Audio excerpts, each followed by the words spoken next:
distinguished speaker to the latest talk in our series on science, society and nature. Just a few announcements.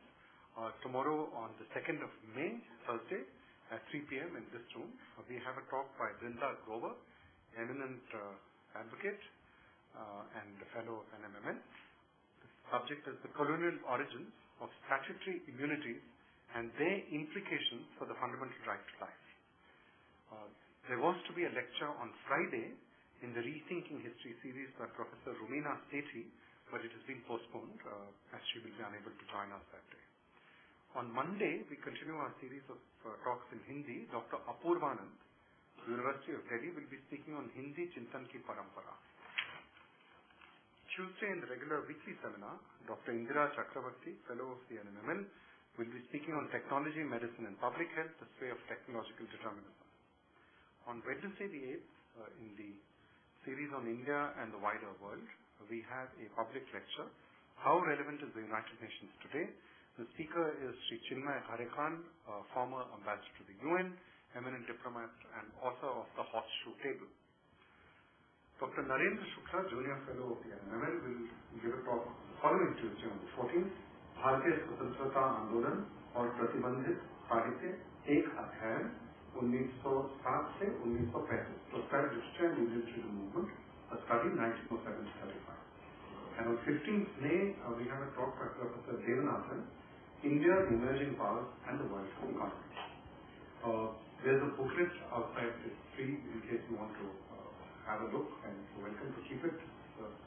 Besides the full list, it also has some fairly rare photos from our collection of Jawaharlal Nehru and other key figures in the field. It's a great privilege to welcome Professor Raman Sukumar, Professor at the Center for Ecological Sciences, Indian Institute of Science, Bengaluru. He studied in Chennai and then proceeded to a doctorate at the Indian Institute of Science.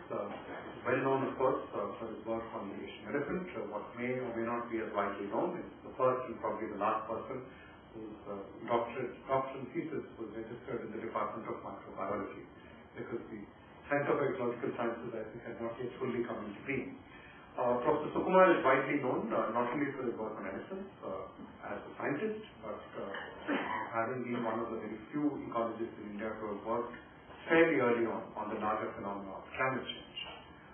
He has authored many books and has got a very large number of scholarly journal publications. Of special interest to me, of course, would be his first book, published in 1989 by Cambridge University Press, which included, along with a detailed scholarly study of elephants in India today, a very fascinating preliminary chapter where he looked at its historical associations with people. In 2003, he wrote The Living Elephant, which is a global survey of elephants, where he explored the issues of history further. For many years, Professor Sukumar would entertain friends by showing us photographs and artifacts which he'd been collecting during his tours. I think there are 50 countries with elephants. He has been to a very large number of them, I don't know how many. And the result, of course, is this lovely recent book, The Story of Asia's Elephants, which explores the cultures in and around the elephant. Today's talk, The Elephant Empire and Ecology in Ancient India, draws on that book and also on larger insights which he has developed and garnered over the last many decades. Thank you, Dr. Rajan. I suppose since there's no podium, I'm supposed to sit and speak, is that right? Yeah, would you like a podium? No, I'm fine. I'm also really fine. Thank you, Papa. It's indeed a privilege to have the opportunity to speak here at the Nehru Memorial Museum and Library.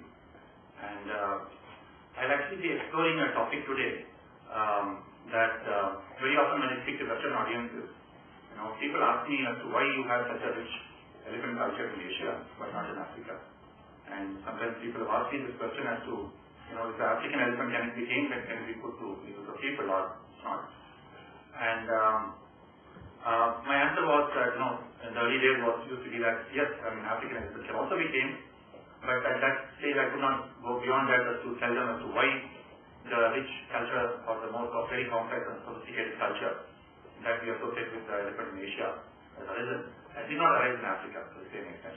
And this is a topic that I'll explore. I'll sort of try and give some answers to it very briefly towards the end of my talk.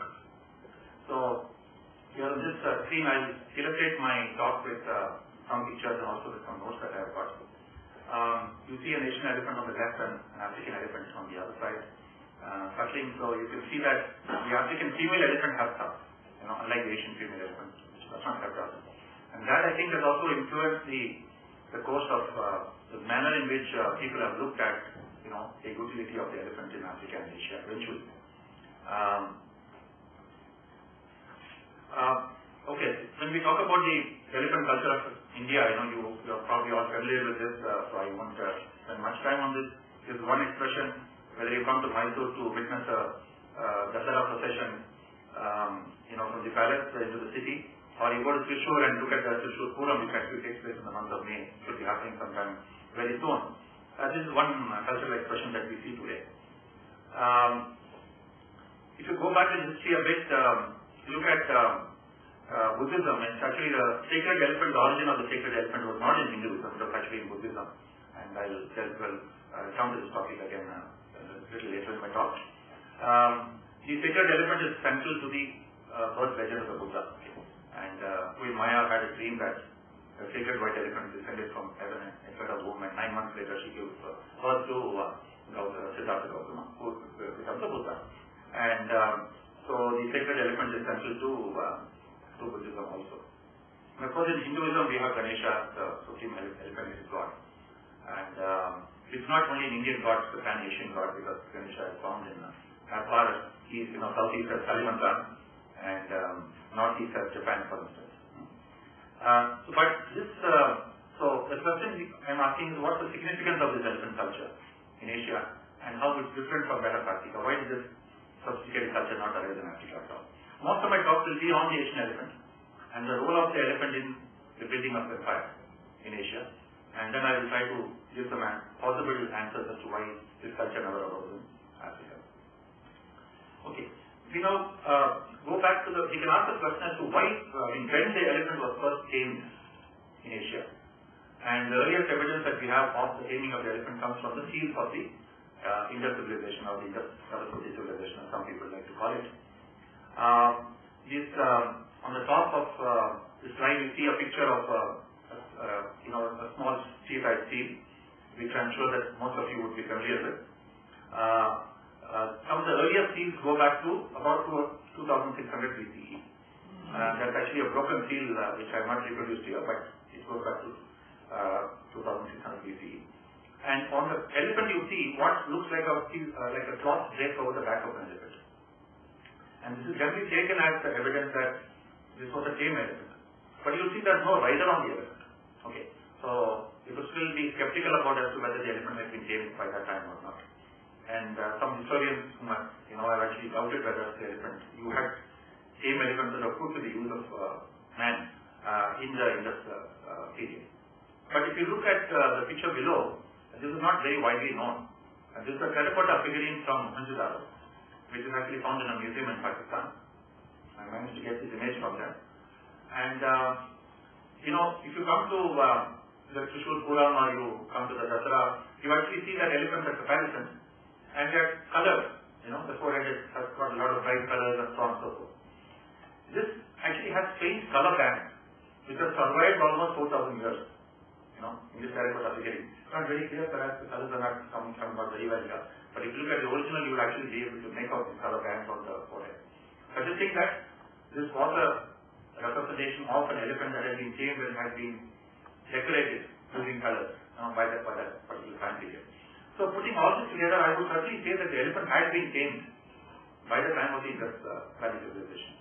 Although this does not mean that this was the earliest evidence that we have for taming. But it's not inconceivable that other tribes of the subcontinent, where elephants were far more plentiful, had also probably tamed them. But we have no material evidence for that. You then have but it's clear, of course, during the Indus period that the elephant only played a very limited role in the ancient civilization that declined by about 700 BCE. We then have the entry of the so-called Aryan people in the subcontinent from northwestern India. And, who the Aryans were is, of course, another debate which I'm not getting into in this lecture. But if you read the Rig Veda, there are references to an elephant. The elephant is called the Mrigasakti. So here's a group of people that are coming from Central Asia. They are not really familiar with the fauna of India. The elephant was never found in Central Asia. And they see an animal that, has something that resembles a hand, which is a trunk. And the elephant is able to use that for organ for, everything from bringing down a tree to, with the tip of its trunk, delicately picking up a very tiny object or a flower. This is extremely versatile organ, similar to what we, in terms of our use of our hand. And the only thing they could think of it is a Mrigasakti, that is a creature or an animal with a hand. But again, there is no reference in the Rig Veda to the chaining of an elephant. For that, you have to wait until a slightly later period of the Atharva Veda. In the Atharva Veda, that is about 800 BCE, there were clear indications that tame elephants were known. In fact, there is an entire hymn, which is Book 3, Hymn 22. Entire hymn devoted in the Atharva Veda to singing the praises of an elephant. I will not read out the whole hymn here. It starts off by saying, "Famed to be the elephant's strength, the lofty glory which out of Aditi's body took existence." Okay, that's the first sentence. And the last sentence is interesting because it says, "Now hath the elephant become chief of all pleasant deeds to ride. With his high fortune and his strength I praise and consecrate myself." Okay. So it's very clear that by the time of the Atharva Veda, the people were using elephants to ride upon elephants. It was used to be the burden. So the elephant during the Vedic period was greatly admired, given a lofty status. It was clearly used as a vehicle for people to go from one place to another.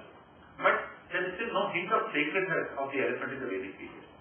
There is still no hint that the elephants were used as an instrument of war in the Vedic period. That's the point that I want to make. Eventually, we know that elephants became a very common feature in the armies of the Indian subcontinent. You have the concept of the Chaturangani Sena was 4 divisions of the army in ancient times that comprised of foot soldiers, chariots, cavalry, and elephants.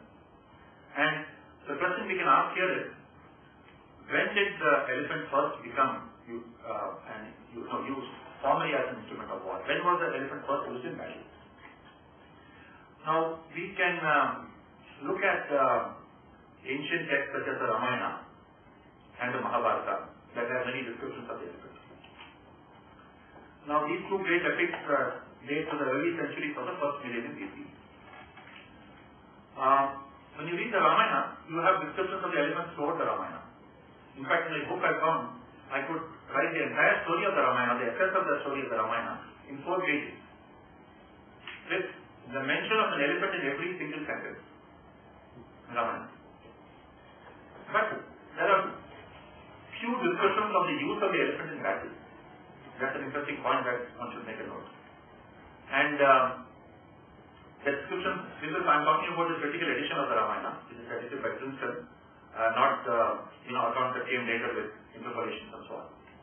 Now, according to the Ramayana, Ravana's army seemed to have larger numbers of elephants. And contrary to what is depicted in this Bahari painting of the 18th century, showing Rama riding an elephant to battle, there's not a single sentence in the Ramayana that talks about Rama himself riding an elephant. Okay. So you can read the entire critical edition of the Ramayana, and there's not a single sentence that refers to Lord Ram riding an elephant. So elephants were used as a royal mount, but the use of the elephant in battle was probably very limited during that period of the Ramayana. And it is other characters like Sugriva, for instance, the monkey king who rides the elephant, when Ram is enthroned after his exile and his return after the battle of Lanka. It is not Rama who rides the elephant, but Sugriva. The Mahabharata has more detailed descriptions of the use of the elephant. And the tale of Ashwatthama is very familiar to all of you. I don't have to again get into details about it. On the 15th day of battle, things are not going too well for the Pandavas. When Krishna instigates the Pandavas to kill Ashwatthama, which Bhima does, and then Ashwatthama is not only the name of an elephant but also that of Drona, the master warrior who is on the side of the Kauravas. And when Drona asked Yudhishthira for confirmation that, Bhima killed this elephant, Ashwatthama, and then tells, when Drona, the news is brought to Drona, of course he doesn't know that it is the elephant that has been killed. He thinks that his son Ashwatthama has been killed. And Yudhishthira confirms this by telling him that Ashwatthama Hata Kunjaraha. Ashwatthama is dead. And of course, by the time he says the elephant, Krishna beats his drums and, that part of his drum. So Drona thinks that his son is dead and, he collapses on the battleground. And, okay, all that is in the Mahabharata. But by the time of the Mahabharata, even taking into consideration that part of, some of these descriptions are later day interpolations, and it's very difficult in the Mahabharata to separate this. The concept of the fourfold army is very well established. Notwithstanding the hyperbole in the Mahabharata about, the Akshauhini, or each unit of the field army consisting of, 21,870 elephants or whatever. Obviously all that is hyperbole. But it is very clear that the use of the elephant in battle, in war, goes back to the very early part of the first millennium BCE. And this is something that, from all the evidence that is there, because by approximately the 6th century or so BCE, elephants were actually exported from India, elephants that were used in battle, all the way to Persia. And in fact, elephants were used in battle in Persia, although in very small numbers, probably written by models from India. I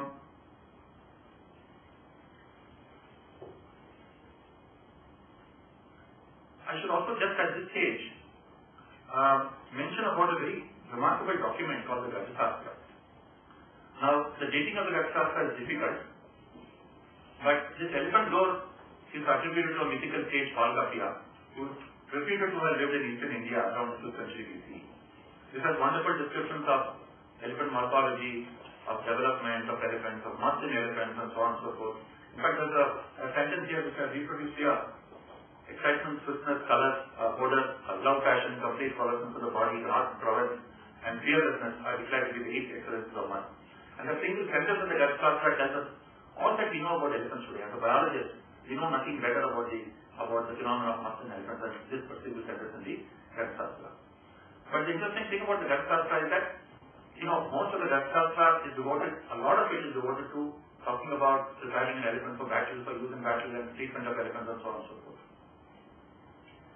And if you look at the creation myth of the elephant that the Gajasastra starts off with, he talks about the origin of elephants, which is traced to a cosmic event in which Brahma held 2 halves of the cosmic eggshell in his 2 hands and chanted 7 basic mantras. 8 male elephants and 8 female elephants flying out of each half shell and went out to populate the earth. And it goes on to say that Brahma created elephants for the profit of offering sacrifice to the gods. And I think the punchline is really is, and especially for the welfare of kings. Because I think this phrase, especially for the welfare of kings, sort of in some sense is a paradigm that eventually was used to elevate the elephant to sacred status. Because, once we had the elephant that was tamed, that was used in very large numbers in the armies of the kings and so on and so forth, the elephant was a creature that was extremely useful, not just as a beast of burden, but it was used, useful as to the king, in his army to use against his opponent. And if you read the Arthashastra, I'll come to the Arthashastra a little bit later, but before that, there's a muscle elephant. I'll just come to the time of the Mauryan period, when Alexander came into India, into the northwestern part of India, and after, within a very short time, Alexander retreated from the northwest, in spite of his victory against an army that had elephants. Now the history books, especially the European history books, are, they have gone into great amount of detail about how, I think the whole novelty of Alexander not using elephants in his army, although Alexander actually had 100+ elephants in his army. Alexander goes and defeats King Porus, who is supposed to have fielded between 80 and 200 elephants at the famous Battle of Jhelum. But the strange thing to me is not just that of Alexander defeating an army with elephants, that of King Porus, but why, when a ruler who had conquered the whole of Persia, he was an all-conquering warrior, he had not suffered a single defeat, he had come after the Jhelum, he had defeated King Porus, he had set his sights upon conquering the ends of the earth, and to him the ends of the earth really meant the end of India, and whatever limited geography that the Greeks knew, the end of the earth represents the end of India. But when the Macedonians advanced from the Jhelum to the Bias river, his soldiers revolted and refused to go any further. And of course, Megasthenes and the other Greek observers, they say that this is because they heard that if Alexander were to advance further to the Ganges, and I'll actually read exactly what Megasthenes has said. Megasthenes states that all other nations read the overwhelming number and strength of these animals, that is elephants. Thus, Alexander the Macedonian, after conquering all Asia, did not make war upon the Bengaluru, that is the region of the Gangetic Basin, which he ruled that was that, as he did on all others. For when he arrived with all the troops at the river Ganges and had subdued all other Indians, he abandoned as hopeless an invasion of the Bengaluru when he learned that they possessed 4,000 elephants well trained and equipped in war. Now I'll just take a couple of minutes to dwell upon this statement. The first, of course, is that Megasthenes is wrong in saying that Alexander's troops arrived at the river Ganges. They never went up to the Ganges, they only went up to the Bias. But the rest of the statement can be taken at face value that kings across the Ganges river had 4,000 elephants in their army. Okay. Many historians may actually doubt the veracity of this report. Now to me, I think it's not very important whether he had 4,000 elephants or 2,000 elephants or 1,000 elephants. But I would argue that kings beyond the Ganges had a sizable elephant army. Simply because when you consider the fact that Alexander himself, from various subclubs in the northwest, received something like between 100 and 150 elephants. If you take King Porus, he had 200 elephants, out of which he probably defeated 80 elephants in his famous battle against Alexander. So you put these figures together, you had 350 elephants that were held by rulers in the northwest of India, by which time the elephant had completely disappeared from the northwest of India.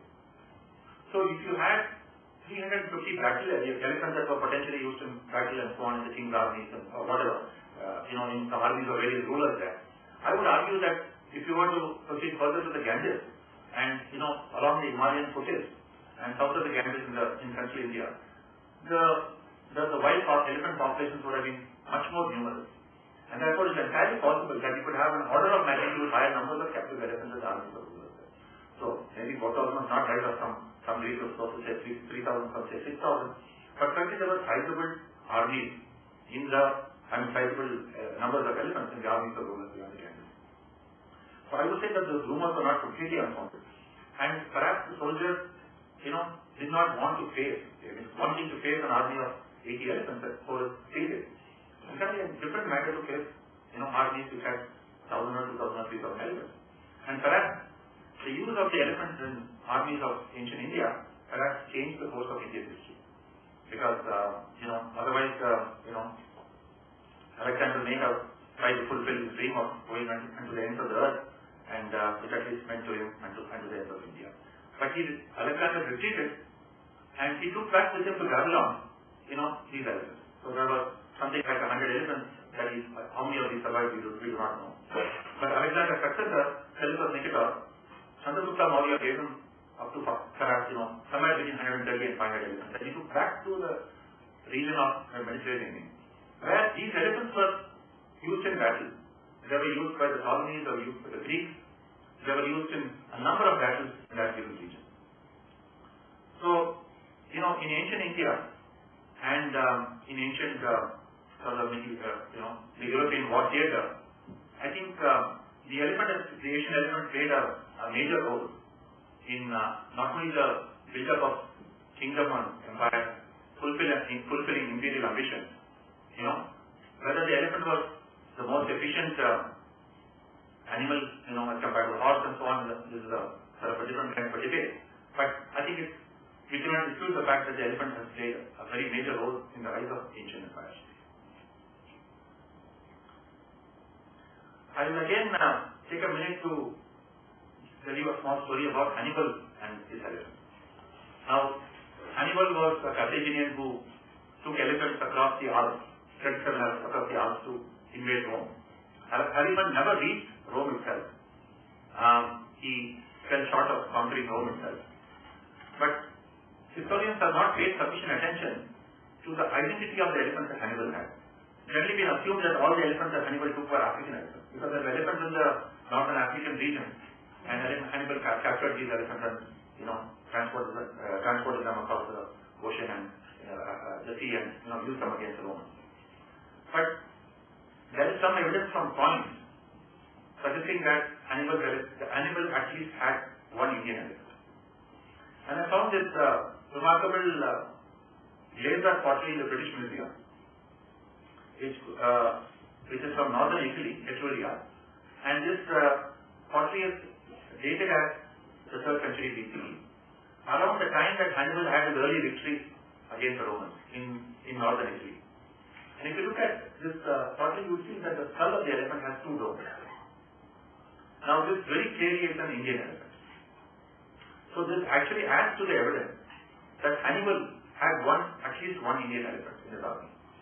And there are certain other accounts which suggest that this was probably the elephant that survived up to the end. This is the last elephant to die. So elephants from India were not only used in battles in the subcontinent and areas close to the subcontinent, but they were transported into the Western war theatre, and they were used in battles elsewhere in Europe. Then going back to the Mauryan period, the Arthashastra, you all know, is a remarkable document of statecraft that's attributed to Kautilya. And Arthashastra devotes a substantial part of its text to exhorting the king to maintain elephants in the king's army. It prescribes to the king setting up of sanctuaries for the protection of elephants, the Gajavana, that were to be controlled by a superintendent of elephant forests, and that the king should impose a death penalty on anybody who kills an elephant in these forests. And the reason for this, I think, is he also reveals in a different context. Then he gives his opinion on probably an ancient debate about the type of forest that should be protected by a king or a ruler. It's something like a modern contemporary debate about which tract of land to set up as a protected area or whatever. So Kautilya person says, or Arthashastra says, that some teachers say that land with productive forest is preferable to land with elephants because it's the source of a variety of materials, while elephant forests supply only elephants. Kautilya disagrees. One can create productive forests on many types of land, but not elephant forests. Okay, now I first deal with that part of it. Why? I would speculate here that contrary to public perception, elephants are actually found more in degraded forests. Elephants like secondary forests. Elephants like drier forests. That too very often to the common man looks extremely degraded, and perhaps not as good as a primary rainforest or whatever, which looks much more pristine to us. And maybe a primary forest is a very good source of timber, while an elephant forest where we have much larger population do not seem to be of such a good quality. But from this sentence, maybe I'm stretching my imagination a little too far, but I would say that perhaps Kautilya argued that what looks to us like degraded piece of land or forest or whatever that may not be as good as some of the most productive timber forests, that forest that supply timber. Perhaps he disagrees that you have to protect only the productive forest, but you also have to protect the elephant forest. For one depends on elephants for the destruction of an enemy's force. So if you read Arthashastra, there is absolutely no hint of sentiment in the argument that Kautilya puts forth as to why you need to protect elephant forests and why you need to protect elephants. So only one sentence that I found which said you can capture an elephant calf if you want to play with a calf. Okay, that's the only step sentiment. It's a very utilitarian view of conservation. The elephant is needed, the elephant has to be protected, you need to set up the Gajavanas and, protect the elephant there, impose the death penalty on anyone killing an elephant. Because you need to, these forests have to supply elephants for the king army. Very, very simple and clear. And there's a little bit of ecology that we can also, I think, draw from his description of the Gajavana. Okay, these are the 8 Gajavanas that are described, and Thomas Troutman has sort of mapped the possible locations of the Gajavana. The Arthashastra says that the elephants of Saurashtra Vana and Panchanaga Vana are mentioned as the worst as far as elephants go. I would argue that probably that's the hint of the ancient ecology in this particular sentence. See, by this time, maybe to approximately 2,000 years before present, let us say, the Saurashtra Vana would, because of natural climatic factors and climatic change and so on and so forth, was already too dry to be able to support elephants of a type, to support sufficient kind of luxuriant vegetation that is needed to be able to produce robust elephants that were fit for use in battle. And I think it's very also interesting that the Panchanaga Vana, which is the northwestern part of the country, also by that time would probably have been relatively free of elephants, because this is also in the northwestern part of the dry arid zone of the country, which could not really support large populations of elephants, although the evidence for the first naming of the elephant comes from the region. That by about 2,000 years ago, ecologically these were regions that could not support good elephant populations. Therefore, I think there is a hint of ecology in this given space, in this statement that Arthashastra makes. And something interesting happened another 1,000+ years later, which I will come to later in the talk. Arthashastra gives detailed accounts of the Arthashastra gives detailed prescriptions about the type of elephants to capture. And it's very clear from what the Arthashastra says that he is exhorting the king to capture tusked male elephants. Tusked male elephants. Collectively. 20-year-old tusked male elephants. Now perhaps this was also the most prudent way of managing an elephant population in conflict with people, because if the male elephants are far more prone to come out of the forest and come into great amount of conflict with agriculture and kill large numbers of people and so on and so forth. And I think there is some other interesting spin-off that may have happened if kings actually followed this prescription of selectively capturing the male elephants. Because today if you go to the northeastern part of the country, you will find that unlike the south, where the Mauryan Empire never extended to the extreme south of the country, they probably never captured elephants in the manner that they captured elephants in the Mauryan kingdom and subsequently in the northern part of India. 95% of the male elephants in the south are tusked. But if you go to the east of the country, you will find that only 50% of the male elephants are tusked. And a very large proportion of the males today are what we call Maknasa tuskless male elephants. And I would argue that perhaps kings took this prescription very seriously. They selectively weeded out the genes for tusk by selectively capturing the male elephants.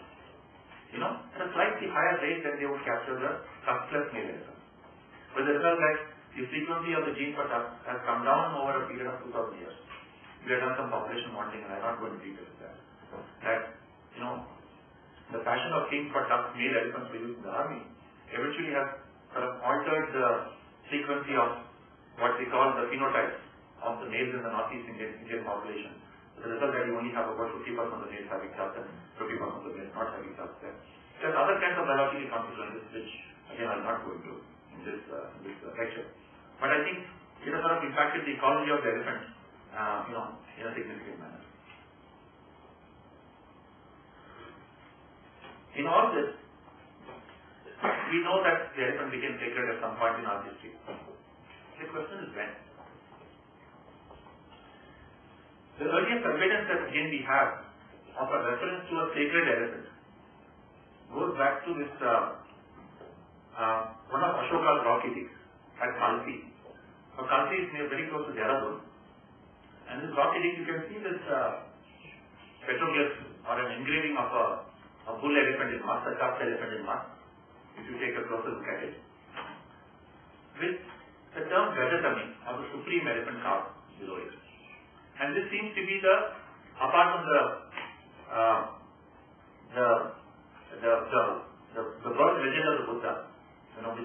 actually predates this, of the sacred white elephant entering the womb of Queen Maya. The earliest visual depiction of an elephant that seems to be sacred. And of course, after Ashoka's battle with Kalinga, he sort of slaughtered thousands of people there, and then he has had to change of heart and convert to Buddhism. There is this elephant here now at Dhauli, which is very close to Bhubaneswar Valley, again carved this elephant called the Supreme Elephant. So, I think the earliest evidence that we have of the elephant becoming sacred is in Buddhist India and not in Hindu India. Ganesha is from a much later period. And why the elephant became sacred in Buddhist culture is still an open question. Now, I would argue that the utility of the elephant, had sort of was kind of sufficiently strong in India in ancient times by the time that Buddhism was on the ascendancy. And the elephant was a very useful animal. And probably the elephant was given sacred status for this particular reason at that time. There's a lot about elephant culture in Buddhism that we can glean from the Jatakas and so on and so forth. I will not get into details of this. But during this time, the use of elephants in war is very clearly established, though that does not seem to have been very large-scale deployment of elephants in the Buddhist culture. This is my favorite all-time painting of an elephant, the Ajanta cave, where the depiction of the Jajanta Jataka. It's a wonderful painting that you have to actually, be there inside this cave to look at this. Goes back to the 4th century. This also indicates that elephants were hunted at this time. There's the story of a jealous queen who sends this hunter, who goes and tries to cut the tusks of this bodhisattva. And the bodhisattva also self-sacrifice by telling the hunter, if you find it difficult to cut my tusk, I'll do it myself and I'll give the tusk to you, and so on and so forth. So, by the time of the sacred elephant first arose in Buddhism, and it is firmly established by the time of King Ashoka. I then come to the Hindu-medieval period, where I start this. This is a very complex and story of the use of elephants by various rulers, both in the north and the south. The contrast in elephant culture between the south and the north. I will not get into too much of detail about all of this, but in fact, the painting of the Bodhisattva in the Ajanta cave was my favorite, all-time favorite elephant painting ever. This is my most favorite elephant sculpture ever. This perfect Kumarya that you find in Mamalapuram, in this great bas relief known as Arjuna's Penance or the Descent of the Ganges. This good elephant is more realistic than any real elephant I have seen in the wild, and I'm not making the statement lightly. There is a very sophisticated culture, elephant culture, that was there among the Tamils of the Sangam period, and the Sangam text actually testify to this. In the north, you had the Kushan Empire, where the 2nd or the 3rd century, the elephant motif was used in the headdress worn by various kings. But by this time, chariotry and elephantry had both declined in the north. And cavalry started playing a more important role in warfare. By the time of the Guptas, by the 4th century, the Guptas had a much smaller standing army and possibly far fewer elephants than in Mauryan time. That seems to be the indication from reading of various texts. And I would argue that this partly reflects the almost complete deforestation of the Gangetic basin and complete disappearance of the wild elephants from that region. So by the time of the Guptas, the elephant is pretty much wiped out across the Indo-Gangetic basin of the northern part of the country. And we then have this, very strange iconography that can be first traced to the Kushan period in ancient India, during the late Kushan period, and then it's the iconography of Ganesha. The antecedents of Ganesha is actually very confusing and very complex, and I think even historians of religion do not fully understand what the antecedents of Ganesha really are. Historian G.S. Guri, I think, has probably provided the most amount of insight about, the origin of Ganesha. I will not get into a full lecture on Ganesha, All that I will say is that Ganesha does not appear in the Ramayana and Mahabharata. There are no known images of Ganesha we see. The earliest images date from about 3rd or 4th century, and literary references go back to about the 5th century. I just want to put up one slide here as to why the elephant became sacred in Hinduism. I would sort of probably speculate, it's pure speculation on my part. This has to do with why does an animal become sacred in a given society or culture. There is this wonderful book by Marvin Harris, where he traces the origin of various food taboos, the origin of sacred animals in various cultures across the world. In which he argues, and this is something that can be debated, the origin of the sacred cow in India, for instance. Okay. And he argues that the cow became sacred in India because the cow was more useful alive than dead. The cow was the mainstay of Indian agriculture. And he paid farmers to take a long-term view of keeping their cattle and not slaughtering them, rather than take a short-term view on slaughtering cattle.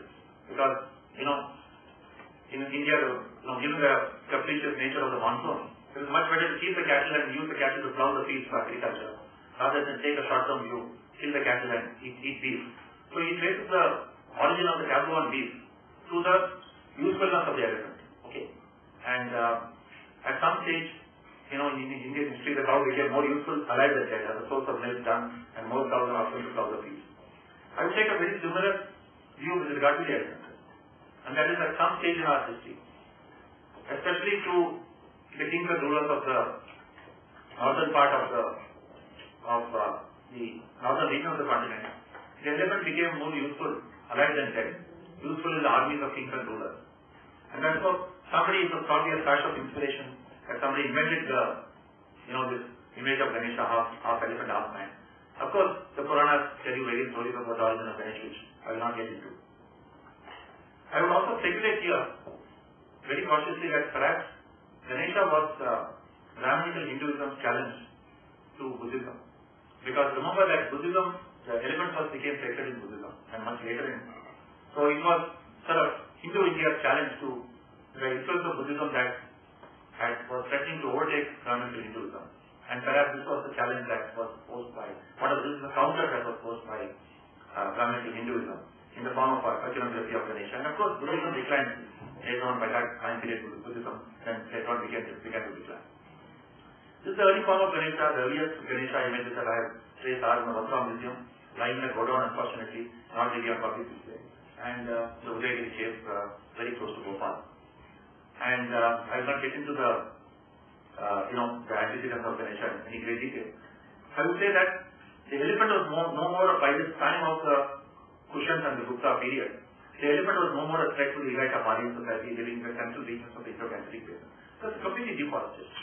But to them, the elephant was more needed as a beast of burden, as an instrument of war. And therefore, to them, the elephant is more useful alive than dead. It is a sacred animal for them. The elephant was thus a very positive force. And it's easy to see parallels with today's social conflicts over conservation, because G.S. Gullier indicates that there was a conflict in ancient India about acceptance of Ganesha. That is really allowed among the elite. It was only grudgingly accepted by the common man. It's like people in conservationists are, social elites in Delhi and in Bengaluru or wherever, or in Washington telling people, rural people, that you have to put up with tigers and with elephants because we want to see them in the wild and so on and so forth, because they are considered sacred animals, in spite of the fact that local people have to live with conflict, at that level. So I think some of these debates probably played out in ancient India, and there were probably social conflicts over the sacred elephant in ancient times, but I can only speculate upon this. But eventually, of course, the elephant became firmly established as a sacred creature in India. There was a taboo on consumption of elephant meat. When Al-Biruni came into India, for instance, he clearly says that elephant is one of the animals whose flesh is not consumed across the country.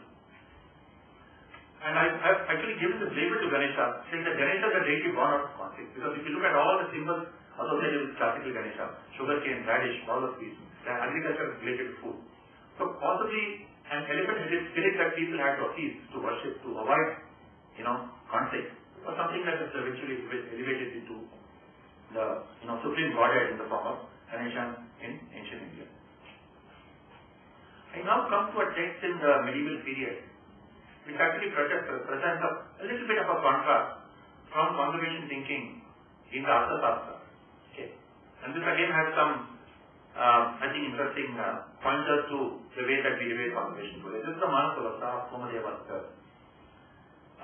By the 12th century of the common era, the form of elephant management seems to have changed to some extent. The Manasavatsa, for instance, repeats the assertion of the Arthashastra that an elephant forest is the best type of forest. Okay. It lists all the different Gajavanas. But interestingly, the Manasavatsa says that the king should protect the elephant forest not with the help of a superintendent of elephant forest, but with the help of forest dwellers. This is like our participatory management of forest and wildlife. So, it's a very interesting transformation within the Arthashastra and the Manasavatsa, which otherwise essentially the descriptions of Manasavatsa are very similar to that of Arthashastra. That's another interesting thing that we find in the Manasavatsa. It says the Aparanta Vana, it adds that to the Saurashtra Vana and the Kanchanada Vana as being inferior for elephants. Now, the Aparanta Vana is a region of Maharashtra, the western Ghats of Maharashtra. So I would argue that by the 12th century, today there are no wild elephants in Maharashtra except for a few that come from Karnataka. By this time, the forest of Maharashtra had degraded, the western Ghats of Maharashtra had degraded considerably. And this could perhaps provide a clue to that. And the elephant has virtually disappeared, those forests could not support elephants anymore. The Islamic period.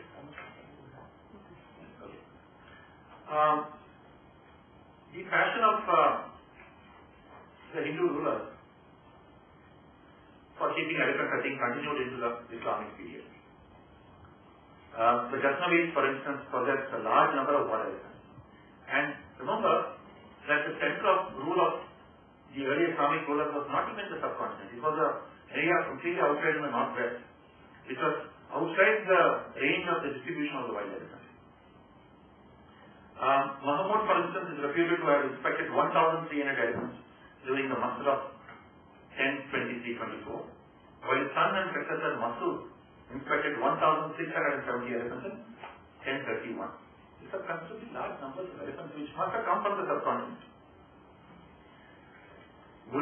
Muhammad Ghori defeated Prithviraj and the Rajput forces that had a combined force of 3,000 elephants. So in the early Islamic period of the subcontinent, the rulers still had considerable numbers of elephants in their armies. And if you look at the Delhi Sultans, they made general efforts to obtain supplies of elephants to their armies. This is a history that has been very well traced by Simon Digby, historian, in his monograph called War Elephant and Horse and Elephant, a study of military supplies in the Delhi Sultanate. So throughout the period of the Delhi Sultanate, you find that the Pilkhana was always very well stocked with several thousand elephants. And all these elephants were obtained to capture from their enemies or as tribute. In fact, the Delhi Sultans never made any attempt to organize elephant captures themselves. And this is something that would change later in the coming cycle. But the Sultanate obtained their elephants as tribute from other rulers, or to capture, by defeating others, their enemies, and not from the wild.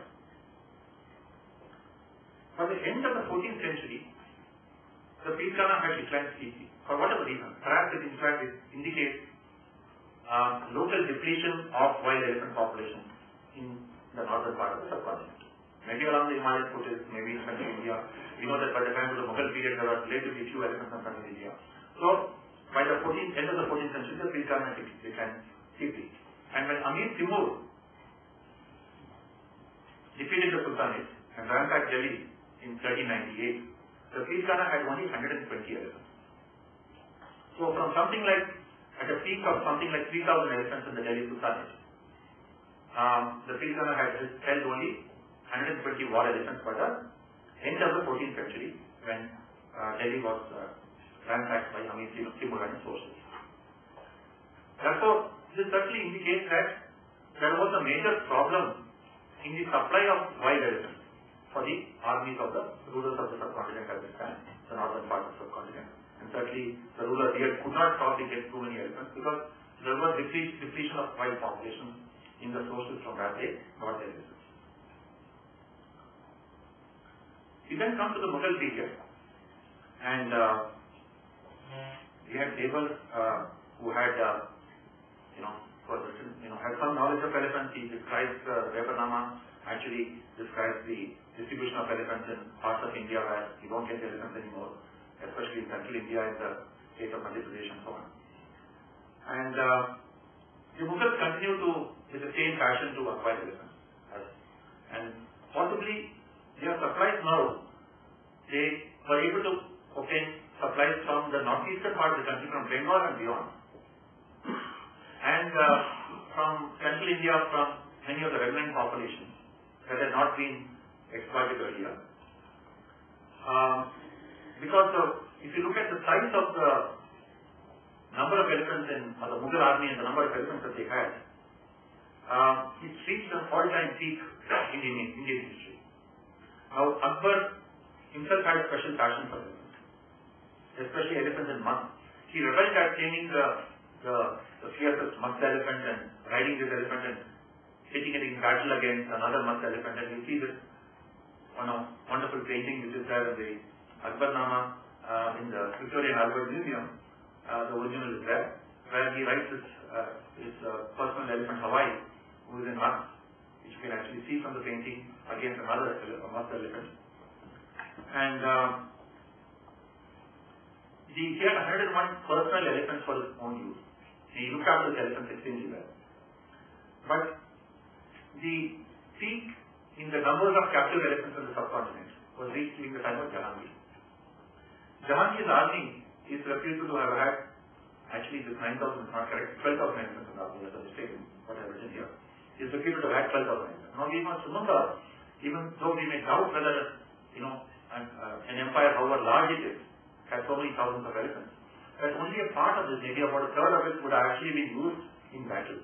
The rest of them are subadults and juveniles and so on and so forth, which are not fit for use in battle. So maybe 3,000 elephants distributed across the Mughal Empire. And only some of these would have been battle elephants. But essentially, what happened was that the Mughals, by the end of the fall of the Mughal Empire, the wild elephant populations of Central India had been completely wiped out. So all the references that we get from the Mughal period for the distribution of elephants in Central India, elephants are not found there anymore. With the exception that in very recent times, elephants from Jharkhand have actually gone into these parts of Chhattisgarh and so on. They are trying to repopulate that given region. But essentially, Central India, with the exception of Orissa, Kalinga, or ancient times, had been completely wiped out by the time of the fall of the Mughal Empire. Historian A. Grasham, his view on the reliance of the rulers on elephants was as follows. He said, the great reliance placed on elephants was, from the practical point of view, unfortunate. The pathetic Indian faith in the elephant's fighting quality was inherited by the Muslim conquerors, who, after a few generations in India, became almost as reliant on elephants as the Hindus, and suffered at the hands of elephants without elephants in just the same way. To the contrary, I think Simon Biggley argues that the practical importance of the elephant was much greater than that has been conceded by military historians. To reinforce this particular viewpoint, he points out that the decline and defeat of the Delhi Sultanate at the hands of Timur occurred after the Pilkara had been reduced to a pale of its former glory. Okay. So his argument is quite different. I think this argument may never be fully settled as to whether it is the elephant or the real utility of the elephant as an instrument of war. How superior the elephant was as compared to a horse, for instance. The elephant had its advantages in certain types of terrain, moist areas and so on as compared to a horse. But I think we have to acknowledge that the elephant was indispensable in hilly terrain and moist sites, where the horse had its limitations. And indeed, much after the direct use of the elephant in battlefields had died out, it continued to play an indirect role in warfare in Asia until the 20th century. Because if you look at World War II, for instance, both the British and the Japanese, they kind of vied with each other for the control of the timber elephants of Burma, because they needed those elephants to move across the very difficult jungle terrain in Burma. And in fact, the Japanese made a special effort to capture the elephant stocks that the British held in Burma. So the elephant has actually played a role in empire right from ancient times until very, very recent times, until at least the end of World War II. Now, very briefly about the British period. The colonial period when Asia starts off with the Portuguese and the Dutch. I think their role in India was relatively minor, of course with the exception of Goa and the Portuguese had a foothold there. But I think the Portuguese and the Dutch had a major trade in elephants from Sri Lanka, and they made a very major impact on the populations of the wild elephants in Sri Lanka, which is a very different kind of history which I will not go into today. The British, on the other hand, did not trade in elephants to the extent that the Portuguese and the Dutch had. For them, it was essentially a trade commodity. The British realized the role of the forest of India and Burma for empire building. We needed the timber both for the shipyard backbone and for building an empire, here in India itself. We needed sleepers for the railway lines. We needed for the townships for raising all the townships. So they started scientific forestry in the mid-19th century, and they appointed a German forester to head the newly created forest department. And the role of the elephant now began to take on a very different form. From its use in subcontinental armies, the British now started maintaining very large stocks of elephants, capturing elephants, training them for use in the logging industry and for building empires through that. Of course, they also indulged in sport hunting of elephants. They used elephants to hunt tigers and other animals and so on, and hunt other elephants. And this, in one sense, was the use of an elephant for subjugation of empire. And in fact, the wanton slaughter of elephants by the colonial hunters had elements of what historian Mackenzie refers to as European conquest and subjugation of a strange land. And Dr. Rangarajan himself has said that according to his view is that the elephant, like a tiger, was to the British just another large denizen of the jungle, whose killing symbolized the conquest of a vast subcontinent by a small group of men. So the elephant certainly played a very major role in the colonial empires in Asia. And by the end of the colonial period, as I said, just before the end of World War II, the Japanese and the British vied for control of elephants in Burma during that particular period. Eventually, I think the elephants, ironically, played a role in the decline of empire. And I have traced this to Bal Gangadhar Tilak, nationalist leader, who converted Ganesha into a very powerful symbol of resistance, in Maharashtra. He got the people to rally behind him against the British, to the extent that the British were considerably alarmed at his development. And Underhill, for instance, writes in 1921, the growing interest among students in politics in the adoption of Ganesha as their patron god has united to connect him closely with the nationalist movement.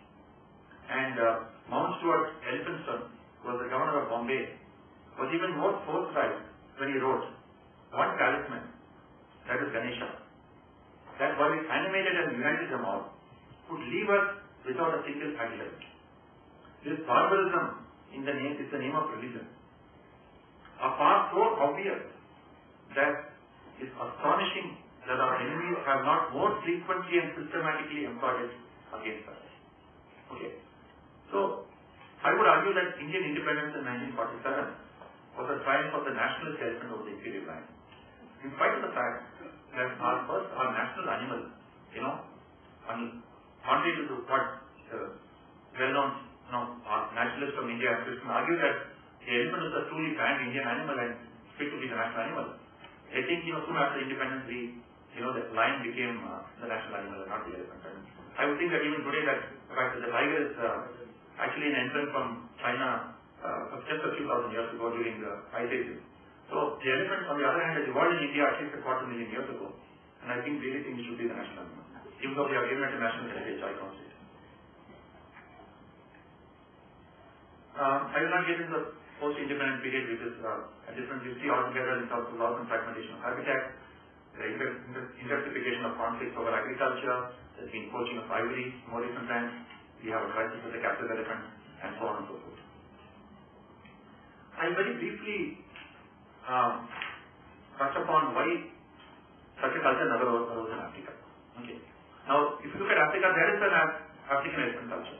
Remember that Hannibal had captured elephants, the Carthaginians used elephants, but that culture lasted for only 300 years. Today, if you go to Africa, native African people, they relate the African elephant. Today socialized in many ways, but essentially it's metaphor, symbolism and metaphor. And this is obviously, has a dominant presence in our continent, which has 10 times the number of elephants that we have in Asia. And Hannibal and his army have already mentioned about this. So there was an African elephant culture more than 2,000 years ago. But that culture died out. Why did this culture of capturing and training African elephants die out? I would argue that the elephant culture, if you think about it deeply, is associated with the rise of major republics and kingdoms, and eventually empire in Asia. I would argue that in Africa, this was not backed by the advantage of biogeography. If you look at northern Africa, there is only a remnant elephant population there. And very quickly the Carthaginians exploited that population and that population became extinct. There were no major republics, kingdoms that arose in sub-Saharan Africa when elephant cultures were on the ascent in Asia and the Mediterranean region. So you have the Egyptians, but the Egyptians did not have access to elephants. It's in a region where elephants are not, wild elephants are not found. So if you look at this figure here, the yellow on the top, you have the Egyptian region which has the ancient Egyptian kingdom, they have no access to wild elephants. The Carthaginians had access to elephants, but that was a remnant population, and that population was quickly wiped out. On the other hand, if you look at the emergence of kingdom and empire in Asia, it happened in the Indus Basin, it happened in the Indo-Gangetic Basin, it happened in the Mekong Valley, in the Ecology, across a very vast region, which was teeming with hundreds of thousands of elephants. And therefore, the supply of elephants to the king's army was something that could be sustained ecologically over a much longer time period.